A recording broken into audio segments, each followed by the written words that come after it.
আসসালামু আলাইকুম রহমতুল্লাহ।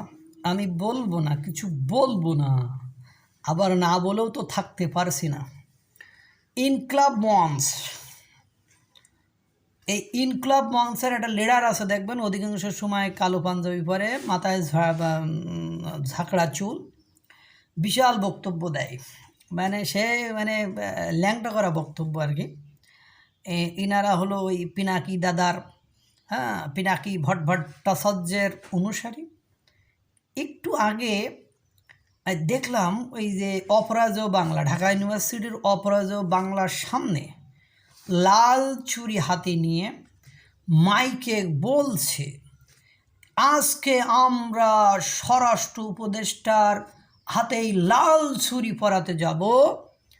তারা আমাদের জুলাই গণঅভ্যুত্থানের আন্দোলনকারীদেরকে রক্ষা করতে পারে না, তারা আমাদের উপর নির্যাতন করতে পারে কিন্তু তারা আমাদের নিরাপত্তা দিতে পারে না।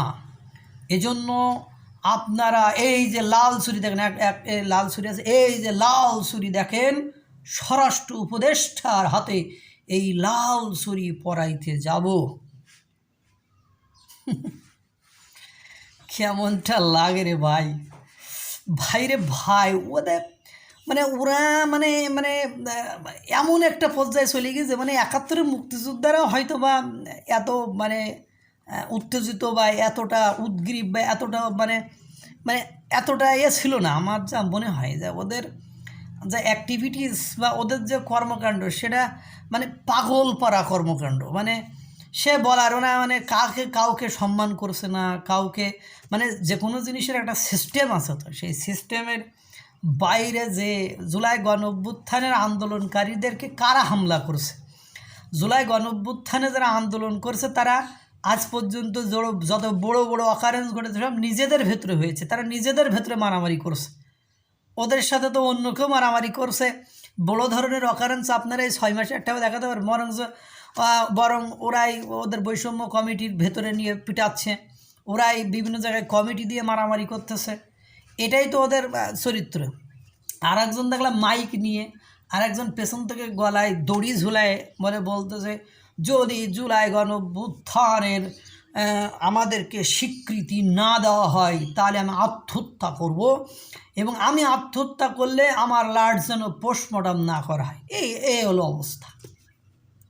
স্বরাষ্ট্র উপদেষ্টার হাতে ছুরি পড়বে। কেন ছুরি পড়াবে? কারণ হলো জুলাই গণঅভ্যুত্থানের যারা আন্দোলন করে তাদেরকে কে প্রোটেকশন দিচ্ছে না, কোথায় কি হয়েছে, সবই তো তাদের উত্তেজনা, তাদের উত্তেজিত হওয়া বা তাদের মানে অ্যাক্টিভিটিসের কারণেই তো তারা বিভিন্ন জায়গায় লাঞ্ছিত বঞ্চিত, এবং নিজেদের ভেতরেই তো এই ঘটনা ঘটছে। যত স্থানে এই ধরনের ঘটনা ঘটেছে তারা নিজেদের যায়, মাঝে একজন মানে হারিয়ে গেল, সে দোষ দিল, এরকম পরে দিল তারা জিনে তুলে নিয়ে গেছে। মাঝে হলো হাসনাত আবদুল্লার গাড়িতে নাকি 3বার অ্যাটাক করেছে। দেখেন, 3বার যদি অ্যাটাক করতো এই বিষয়টা কিন্তু নিয়ে অনেক কিছু হতো, কিন্তু দুর্ভাগ্য হলেও সত্য। আপনারা দেখেন ওই দিনই যা ওইটাই হয়েছে, এর পরবর্তীতে বলে কোনো মিডিয়া বলেন, হাসনাত আবদুল্লাহ বলেন, কোনো কেস ফাইল করেন, অভিযোগ দায়ের করেন, কোনো কিছুই কিন্তু আর হয়নি। আমি আই অ্যাম অ্যাস্টোনিশড, আমি হতবাক যে এরা আসলে কী চাই, কেন চাই, আমার কিছুই জানা নেই। আমি তো পাগল হয়ে যাচ্ছি এই ভিডিও করতে করতে, আর এদের অবস্থা দেখে আমি পাগল হয়ে যাচ্ছি যে এ কী অবস্থা, কোন যুগে এসে পড়লাম। আল্লাহ তাআলা সকলকে ভালো রাখুক, সুস্থ রাখুক। আসসালামু আলাইকুম ওয়া রাহমাতুল্লাহ।